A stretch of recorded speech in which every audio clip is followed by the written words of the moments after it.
Hello, gents. Everyone would like to know more about Area 51, but there's so much misinformation out there. How do you know what's real and what's hogwash? Well, lucky for you, I've put in the time. I've done the research, and I'm going to share 10 facts about Area 51 that you should know, and I'll skip the crazy conspiracy theory stuff. Mostly. I might throw in one crazy story at the end, but I'm going to present 10 facts about Area 51. But before I do that, what is Area 51 and who's running it?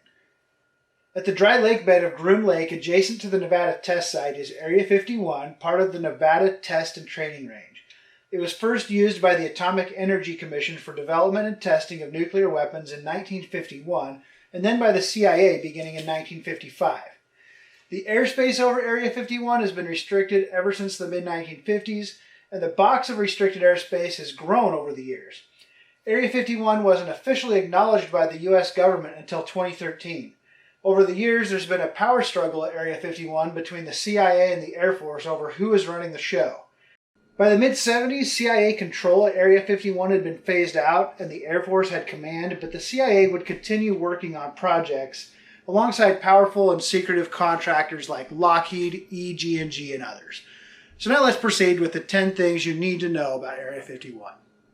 First, there is a legal way to see in. Tikaboo Peak is the closest legal access that you can get to Area 51, and it's the only place that you can go to actually see into the base. Access to the trail requires a long drive on bad dirt roads, but it's doable. There is a weather station on Tikaboo Peak that provides weather conditions and even a webcam view of the area online. This weather station also has cameras watching whoever climbs up and snoops toward Area 51. I'll link a website below that provides photos that were taken from Tikaboo Peak, along with a description of the buildings. When you're at Tikaboo Peak, the buildings are 26 miles away, but with a good pair of binoculars or a telescope, you can see the buildings and the runways, including airplanes or flying saucers that may be taking off. At night, the runways will only light up for moments when airplanes are coming in for a landing, and then they'll immediately shut off, and all of this can be seen from Tikaboo Peak. The Oath of Silence. Everyone who has ever worked at Area 51 has had to take a legally binding oath of silence. That oath was broken by an engineer named Bob Lazar in 1989 when he met with a reporter and spilled the beans about what he had supposedly been doing there. Lazar didn't work there long, about 6 to 8 months, until he was fired. But his statements basically started the alien craze of the late 80s and early 90s and really brought Area 51 into the public eye. He talked about very briefly seeing something he wasn't supposed to see there, possibly an alien. He described in very convincing detail the disc-shaped craft he worked on and its anti-gravity propulsion system he was trying to reverse engineer. Depending on who you believe, Lazar was either discredited and shown to be a fraud when all his claimed credentials and education showed no record of having ever existed, or his background was intentionally erased by the government to make him look like a crackpot. Lazar has had a resurgence of credibility in recent years when some of the things he claimed in the late 80s were verified. There's an interesting Netflix documentary about him, and he also had an interview with Joe Rogan that's definitely worth watching. He's a very interesting character. Some people believe him, and some people think he's a delusional liar. Research him yourself and you decide. Bob Lazar was not the only person who worked at Area 51 and claimed the government was covering up extraterrestrial research and materials. Because Area 51 information is highly classified and compartmentalized, workers there only get to know the things they have a need to know. This has resulted in scientists working on projects that they know very little about the reasons for. With no background on the projects they were working on in a highly secretive environment, and the UFO sightings and reports in full swing, these scientists understandably made assumptions and connected dots in ways that made sense to them. Today, if you could interrogate any random person that worked at Area 51, from scientists to security to engineers, you'd learn very little about what's actually going on there because those people only get that little piece of information that they have a need to know. Deception and misinformation. On several occasions, false stories have been propagated by the news that the CIA has been happy to let go and act as an unwitting cover story. The CIA learned to benefit from these and sometimes allows them to go so the real information doesn't get out. One example in 1955 was a plane crash of Lockheed employees and Air Force personnel headed to Area 51 at Mount Charleston outside of Vegas. A news outlet reported that these were nuclear scientists developing weapons at the nearby test site. The CIA was happy to let that cover story go. The crash victims were actually working on one of the most clandestine black operations in U.S. history to date. More on that next. UFOs. Ever since the first hot air balloons were flying in the 1700s, people have been scared of aerial vehicles that they know little about. Enter the super-secret U-2 spy plane program in the mid-50s. This plane was developed by Lockheed Skunk Works at Area 51 and tested exclusively over the Nevada desert there. The purpose was high-altitude reconnaissance flights over Russia to find out what they were doing with nuclear weapons development. This was our nation's first spy plane program and was a collaboration between the CIA, the Lockheed Corporation, and the Air Force. A lot of U-2 spy plane sightings were reported as UFOs because they didn't look anything like normal airplanes. It's also possible that Russian spy plane sightings by citizens in the U.S. combined to create the UFO scare, although the government has never admitted that. The government wasn't covering up alien spacecraft, but they were covering up their own spy planes and Russian spying efforts. So while the public and the press assumed the government was covering up UFOs, in reality, national security in a burgeoning Cold War, including the arms race and the space race, was the government's real concern. UFO sightings were big when the U-2 program first started out in the mid-50s. They petered out, but then started up again with fervor when the A-12 ox cart began flying around in the early to mid-60s. The A-12 was also developed and tested by Lockheed Skunk Works at Area 51. Because of the A-12, pilots of conventional planes would look up and see the shiny bottoms of the ox cart whizzing by at 2,300 miles an hour, 5 times faster than commercial airlines were flying. At dusk, commercial airline pilots in the southwest United States would see the sun shining off the ox cart, reflecting the light 15 miles higher in the air than they were. When the sun was down at their altitude, it could still be shining on the ox cart 15 miles higher up. This understandably created a clear UFO scare for airline pilots. Trusted news agencies correctly reported that the CIA was investigating UFOs and covering them up. Only the CIA was worried about covering up their own spy planes and diffusing public worry about UFOs at the same time. The Plumbbob test series. Adjacent to Area 51, the government secretly tested hundreds of nuclear bombs for decades. The biggest series of tests, and the most controversial, was Operation Plumbbob. This project was going on right next door to where the U-2 spy plane program was going on. Part of the objective was to measure nuclear fallout of a dirty bomb. It had to be kept secret because the government didn't want the public to panic when they realized it was planning for a possible Soviet nuclear attack or a plane crash in America that would result in nuclear contamination. Some of these tests involved creepy fake towns that were constructed to test how they would be damaged, along with pigs and other animals left in the blast area to test the effects. But humans were also tested. Soldiers were used as guinea pigs, as were the residents of nearby small towns who had clouds of nuclear material pass over their neighborhoods. Through Operation Plumbbob, the government learned a great deal about the effects of plutonium contamination and nuclear fallout. One of the tests was the Hood thermonuclear bomb. With a yield of 74 kilotons, it was 5 times bigger than the Hiroshima and Nagasaki bombs. It had a blast so big, the flash was visible from Mexico to Canada. The blast damaged buildings at Area 51 and even caused Area 51 to be evacuated for a few years. It wasn't until the development of the A-12 ox cart that black operations returned to Area 51. Operation Hardtack. In 1958, President Eisenhower's chief science advisor, James Killian, was the link between the president and Area 51. Killian was highly involved in the black projects planned and executed at Area 51. He developed a test to detonate thermonuclear bombs at high altitudes to see what would happen.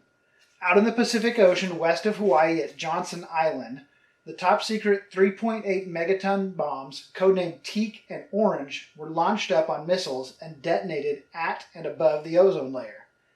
The immense fireballs burned the eyes of anyone looking within a 200-mile radius, including rabbits and monkeys, who were brought in and had their heads clamped in place to force them to face the blast. The Teak and Orange bombs weren't the highest altitude nuclear bombs tested. Also planned at Area 51 by Killian was Operation Argus, which exploded nuclear bombs 300 miles into outer space just to see what would happen. All the while, Russia was performing similar high altitude tests. So let me just say that when people say our aerosol cans are releasing chlorofluorocarbons into the atmosphere that are going to puncture holes in the ozone layer, I kind of just want to scoff at that. Because giant freaking holes were blown in the ozone layer by these teak and orange bombs, and we seem to be okay. Russian MiGs. In the late 60s and early 70s, Area 51 engineers were hard at work reverse engineering Russian fighter jets. These captured Russian MiG-21s were obtained by defectors who turned them over. After taking MiGs apart and putting them back together again, the MiGs were tested in flight through rigorous dogfight simulations against U.S. jets over Area 51. In addition to the MiGs, captured Soviet radar systems were also placed around Area 51 in order to learn their capabilities and test their effectiveness. The ability to train against Russian MiGs led to the creation of the Navy's Top Gun training program, which was moved to Miramar, California. Instructors at Area 51 became instructors at Top Gun. American pilots who had been through the Top Gun program became much more efficient at fighting North Vietnamese pilots who were flying Russian MiGs over Vietnam. Over the years and into the 80s, more and more MiGs and newer variants were obtained, tested, and reverse engineered at Area 51. Having these MiGs at Area 51 infuriated the Soviets, so Russia sent more and more spy satellites over Area 51. Sometimes as often as every 45 minutes there would be a flyover. With so many Soviet satellites flying over, the CIA personnel were not able to work out in the open. Instead, they played tricks on the Soviets who were taking infrared satellite images. They constructed and painted strange and impossible airplanes on the tarmac and heated them up with torches and hairdryers to confuse Soviet intelligence agents who would be reviewing the image. It must have been a lot of fun for them while they were building these crazy planes and thinking about how the Soviet intelligence agents must be confused while they were combing through the pictures. A test gone wrong. In 1982, as a nuclear bomb was being lowered down a shaft in preparation for a test detonation, Area 51 suddenly came under attack. At a guard shack between Area 51 and the nuclear test site, a helicopter flew in with men hanging out, shooting semi-automatic weapons at the guards below. All hell broke loose. Security at Area 51 went into immediate action. Navy nuclear submarines near U.S. coastlines were put on high alert. Cruise missiles targeting Area 51 went on standby. The Pentagon sprang into action. Only something fishy was going on. It was a mock attack meant to test security at Area 51. The men in the helicopter were shooting blanks. But due to a communication snafu, no one at the upper levels of security at Area 51 were ever notified, and they took it very seriously. Lives were nearly lost when the helicopter was almost blown out of the sky. The whole mess was buried, and details of what went wrong have never been released. But while this was all going on, America's first stealth bomber, the F-117, was parked out in the open, and it represented one of the nation's most highly guarded and important secrets. The F-117 was developed and tested right next door at Area 52. Drones. In the 1970s, drones began to be developed at Area 51. Some of them were designed to hide their true function by mimicking birds with flapping wings. Even small insect drones like dragonflies were developed. At the same time, the CIA was testing actual birds with cameras and outfitting cats with listening devices. The Air Force and the CIA kept their drone projects separate until in 2000 they worked together at Area 51 to develop the Predator drone, which was intended specifically to hunt down and assassinate Osama bin Laden. They created a mock-up of the compound bin Laden was known to live in right at Area 51. But questions of collateral damage from a Hellfire missile delivered from a Predator drone caused the CIA to put the brakes on the project. Soon after that decision, the September 11, 2001 attack occurred. Predator, Reaper, Sentinel, and other unknown drone development has continued at Area 51 since then. Those drones are piloted via satellite uplink from Creech Air Force Base, formerly known as Indian Springs, 30 miles south of Area 51. Going underground and going outer space. Anybody can go on Google Earth and look at images of Area 51 today. But much of what is going on there is likely happening underground where satellites can't see it.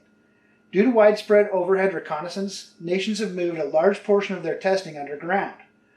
As a result, bunker busters were developed next door in Area 52 in the late 80s. In the early 2000s, a penetrator known as the Robust Nuclear Earth Penetrator was in development.